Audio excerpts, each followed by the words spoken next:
Yun guys, good morning sa inyong lahat. Yan, malapit nang makatanggap guys sa mga 13-month pay. Talagang alam na alam ko yan. Kaya kung ako sa inyo guys, i-invest nyo ng tama. Yan, for today's video, ang ating pag-uusapan ay ang actual releasing natin guys. Ito lang yung ginawa kong video ngayon kasi ito yung napapanahon eh. Yan, si Honda Click 125S Standard. Yan, dito sa video na to guys, pag-uusapan natin kung magkano ba talaga ang ating Honda Click at kung paano siya ina-activate ng kasa na ni Premium Bikes. At syempre, paparinig ko sa inyong makina at ite-test drive natin yan. Lahat dito hihimayin natin para ma-experience ninyo. Kung hindi pa kayo nakaka-experience na mag-release ng unit, eto guys, kahit dito man lang sa video, mapanood ninyo kung paano ang ginagawa ng mga staff. Okay, bago natin banatan, bago natin tirahin at kanain, syempre, intro muna tayo. Okay guys, papakita ko muna sa inyo yung mga accessories niya. Ito guys, yan, sa U-Box. Ito ang laman ng U-Box natin. Una, syempre, yung kanyang owner's manual. Yan. Hindi talaga siya guys legitimate na Click 125 yung tatak dito ha. Baka malito kayo. ACB 125 boyfriend. Yan. Sumunod yung tools natin. Ito guys, napaka-konti lang ng tools na to. Walang dami. Yan lang. Pangtanggal ng spark plug. Tapos positive negative na screw. Wala na, yun lang. Tapos itong ating side mirror. Yan guys. Ito ang side mirror natin. May extension yung side mirror guys, ayan o. Tapos ganito, may carbon loading na konti. Korting dahon yan. Walang nakatatak na Honda. Tapos ganito ang itsura ng kanyang battery guys, para hindi kayo malito. Yan o. Mayroon siyang nakatatak dito na Honda. Tapos made in Thailand. Okay guys, activate natin. Yan.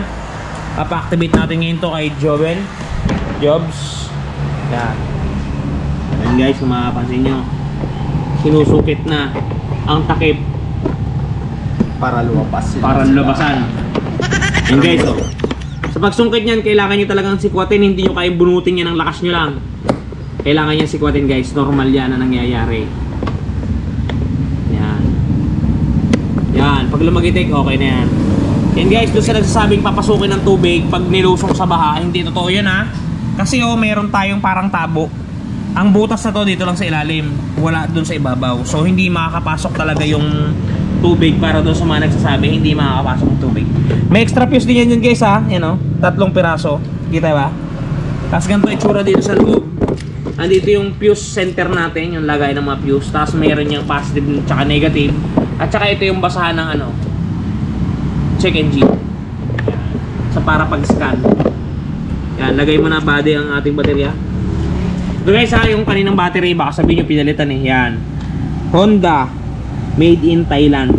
Yan, kasi laki to ng baterya ng basta malaki. As in Jumbo pahiga yan bade, yung nut. Okay, tutog na ng ulo ko eh. Right, nabukulan ako. Yan guys, ilalapat nyo lang. Yan, nakikita nyo ba? Yan, tapos didiin nyo lang. Dapat sumalpak ng todo para maganda ang kalalabasan. Yan guys, inilalagay na natin yung positive line. Yan guys, balikan natin yan. Kunin natin yung susi habang kinakabit ng ating ito ba? Ng ating magiting na mekaniko. Ito yung susi niya guys. Kamukhang kamukha ito ng susi ng Honda Beat. Same sila. Shutter key meron guys. Pag-open ng gasolina. Tapos may charger din dito yan. Doon sa mga nagtatanong guys kung version 4 ba to, hindi. Para sa kalaman lahat, version 3.1. Alright, maliwanag yun ha, version 3.1. Yan guys, kinakabit na ang ating battery. Yan, bali kumagat na. At talaga nang kumakagat talaga. Try natin guys kung tumalab muna bago natin takpan dyan. Yan, kita nyo ba? Busina. Yan guys, ibig sabihin may epekto na. Talagang gumana na. Mabisa ang baterya natin. Sa pagtatakip niyan guys, kailangan yan pektosan ulit ha. Pag nailagay nyo, pektosan nyo ng ganyan guys. Yan. Alright. Tapos ibalik nyo ng tama yun. Baka kasi maipit. Para hindi maipit. Yung scanner yan. Pag mag-i-scan tayo ng unit, yan yung kailangan natin. Kaya yan ay nakalabas dyan. For example, may lumabas na error, binubuksan lang dyan at dyan sinusundot guys yung scanner. Makikita nyo na kung anong sakit ng motor ninyo. Kung mayroon bang trangkaso, mayroong COVID. Yan. Yan, hindi guys ma-shoot ng ating malupit na mechanics. Medyo nadidiliman siya. Yan na. Ang konting tuso. Yun, lubagitik na. Tapos yung pinaka-final na takip yun. Merong isang bolts din yun. Unahin nyo muna i-kite doon, ipasok nyo doon sa may parang kipay-kipay nyo doon. Yan, turun nyo dyan. Tapos sagat nyo. Alright. All in all, ganun guys yung ating proseso. Doon nga pala sa mga kukuha ng bagong unit dyan, just for example, nakapili na kayo, ito, inactivate. Guys, meron pa kayong pagkakataon para i-check yan ha. Ipi-PDA kasi sa inyo yan para ma-check ninyo kung all good yung makina, kung walang gas-gas, walang basag. Once na umapprove kayo doon, yun na yung may re-release ninyo. Ngayon, once na mag-disapprove kayo doon, papalitan. Siyempre, kung ari, hindi nyo gusto dahil may basag dito, may gas-gas, may kulang na accessories, kulang ng side mirror, pwede nyo i-cancel yun. Pwede ninyong palitan ng unit. Diba? Hindi natin ipopwersang ibibigay sa inyo yan. Ihintayin natin ang approval ninyo kung gusto nyo na ba unit bago natin ikasa. Okay, ngayon naman, ang ikakabit natin guys ay side mirror. Ito. Side mirror ng Pilipinas. To sa isa. Tag-isa kami guys ni Joben. Para mabilis. Parang lalo pa tumagal. Hindi ba guys? One hand lang yan. Pero hindi ko makabit. Daig ko pa guys yung dalawang kamay oh. Makabit ko na yung sakit. Yung kanya hindi niya makakabit. O diba? Malapit sa Rod TV sa kapahan eh. Yan. Yan pala guys, ito yung presyo ng ating Honda Click para dun sa mga nakakaalam. Yan. Ang suggested retail price natin guys, kung mapapansin niyo ito, 84,400 pesos. Ang down payment natin guys, gaya ng paulit-ulit ko sinasabi, 5% lamang yan, di ba? 4,070 yan, oh. Screenshot nyo. 2 taon, 4,992. 3 taon, 3,836 rebated na to guys ha. Ito na yung magiging monthly ninyo pag nag-down kayo ng 4,070. Kung mas malaki ang ida-down nyo, ibang usapan yan guys, kasi yan na i-computan pa natin. Yun guys, ang kulay nga pala na ating i-release ngayon, hindi ito puti guys ha, kasi ang unang tingin ninyo kulay puti. Hindi. Ang tawag sa kulay niyan, Pearl Arctic White. Yan, Pearl Arctic White. Hindi siya basta, for example, nagasgasan yan guys. Hindi kayo basta-basta mag-repaint niya ng puti lang kasi hindi yun ang talagang kulay niya. Pearl Arctic White siya. Yan guys, just for example, hindi sa inihiling nagasgasan yung unit. For example, na kuyitan dito. Yan guys, meron tayong touch paint yan guys na talagang pipit dyan. Ita-type ko lang doon sa kanilang Shopee Shop yung type na to, yung kulay na to. Pearl Arctic White, talagang yun ang may bibigay sa inyo. Ito guys, yung produkto na yun, tingnan nyo muna. Guys, the long wait is over. Ito guys, dun sa mga namumroblema na mga gas ng kanilang mga minamahal na motorsiklo, nandito na ang touch paint ni Wash Body. Napakadaling i-apply. Parang sumusulat ka lang sa papel, isusulat mo lang dun sa mismong nagasgasan at talagang sasabay na siya sa pinakakulay ng inyong pairings. Yan, kung mapapansin niyo ang before at after natin, mistulang na bura ang mga pinagdaan ng gasgas. Ang mga natamo na hindi sinasadyang galos ay mistulang na bura. Yan, kung mapapansin niyo, halos bumalik talaga sa original. Guys, pati pag-package nila nito papunta sa mga lugar ninyo ay talagang napaka-safety. Kung mapapansin niyo, talaga namang safe na safe ang package na bibilin nyo sa kanilang Shopee Shop. Kaya kung ako sa inyo, try nyo na ang touch paint ni Wash Body. Yan guys, hindi basta-bastang kulay kasi pag tayo yung nag-touch up paint, talagang mayroong kulay na para sa kanya. Gaya na to, iba-iba kasi Pearl Arctic White to. So pili lang kayo dun sa kanilang cart. Napakamura lang yan guys at napaka-quality na ginamit na pintura. Kung anong pintura ang ginamit dito sa original, siya rin ginamit dyan. Kaya talagang quality guys. Okay ngayon guys, paanda rin natin. Yan. Andun na yung ating gasolina. So sasalinan na lang natin to. Ihatid muna natin to kay cashier. Yan. Habang wala pa si cashier, nag-lunch break siya eh. Lagay lang muna natin dyan. And guys, papalagyan na natin ang gasolina. Yan, hinahanap na naman ng imbudo.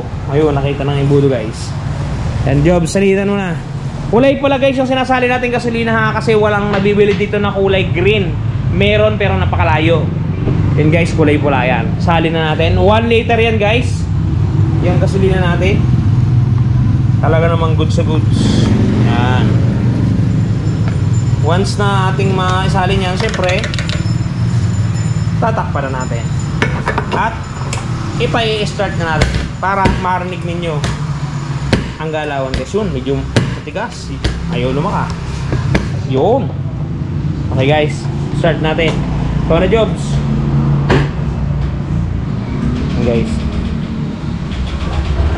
Yun. Napakadaling paanda rin guys. Ayun, maandar na to guys. Baka sabihin nyo hindi. Maandar na yan guys.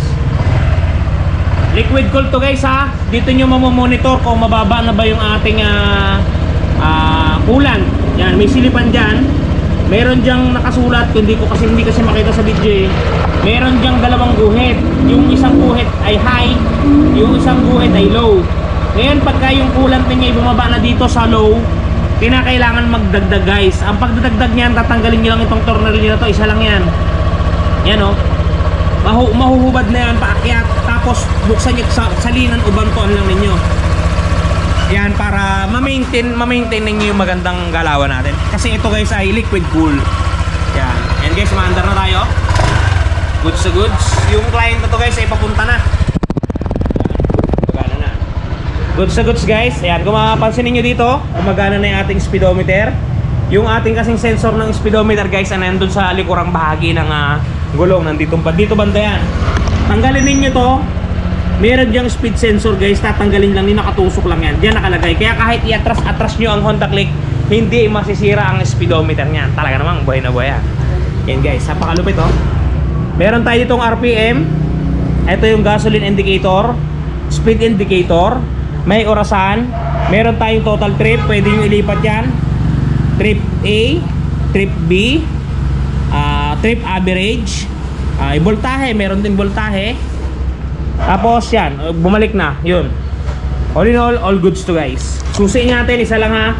Iiwanan natin isa, gawa ng hulugan. Okay ngayon, syempre, ite-test ride natin to guys para makita rin nyo. Baba natin saglit. Yun. Doon sa mga nagtatanong guys, masikip daw yung legroom ng Click. Hindi totoo. 5'6" ang height natin guys. O, di mo, maluwag. O, di ba? Try natin ngayon guys. Hindi na tayo nag-helmet. Nagmotor na lang tayo. Dito tayo sa gilid kasi hindi tayo mag-helmet. Alright. And guys, kulay white itong ating dala. Napakaganda oh. Yan, ang tinatakbo natin ay 21 na 22. Color white itong ating kinuha guys. Napakaganda. Napakasarap na event talaga guys pag Click. Napaka-forma pa. Ito muna ulit tayo dito guys para maipakita ko sa inyo ng paikot ang ating unit. Hindi na natin siya papatayin para mapakinggan siyempre ninyo. Sentras na natin. Kapakan nyo lang dyan. Sentras natin ha. And guys, ito yung buong itsura guys ng kulay white. Pearl Arctic White ang tawag sa kulay na ito ha. Pearl Arctic White guys. Yan. Diba? Goods sa goods. Kulay gold yung kanyang decals. Yung gulong napakaganda. Yan guys, kita nyo ba? Ganda ng tunog niya oh. Napapakinigan ba sa video? Malakas kasi hangin guys, amihan eh. Ganda oh. Ito. Yan. Okay guys, siguro yan. Balik na tayo sa opisina natin. Tayo nang mag-shall return sa ating office. Alright. Mainit guys, pero baliwala lang yan. Sanay tayo dyan. Ayan. Alright. Okay guys, pabalik na tayo ngayon sa ating opisina. Yan. Mainit guys at wala masyadong nagdadrive ngayon. Yan o. Pearl Arctic White. Yan guys. Balik na tayo sa loob. At mamaya nandyan na ang ating kliyente. Alright.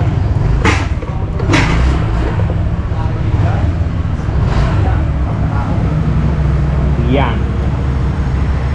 Guys, ganun lang kabilis mag-release ng unit dito sa Premium Bikes. Maximum 15 minutes makukuha na ninyo ang unit na inaasam ninyo. Halin man dito guys.